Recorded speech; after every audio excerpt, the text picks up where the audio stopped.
आज जमलेल्या तिरंगा यात्रा बाईक रॅलीसाठी उपस्थित हिंदुस्थान मधील माझ्या सर्व जातीपातीच्या सर्व लोकांना एक सलाम करतो की प्रत्येक विभागामधून बोरवली पासून आज एकनाथजी शिंदे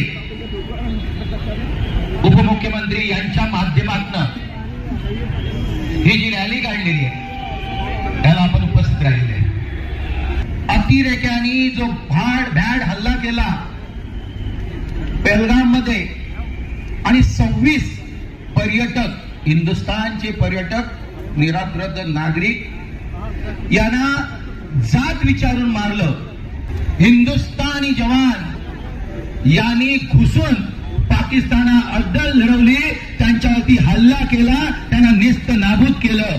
आणि यासाठी त्या माझ्या शूर जवानांना, त्या सर्व जवानांना अभिनंदन करण्यासाठी, पाठिंबा देण्यासाठी, जनतेचा पाठिंबा ही ताकद दाखवण्यासाठी, त्यांना प्रोत्साहित करण्यासाठी याची ही रॅली काढलेली आहे.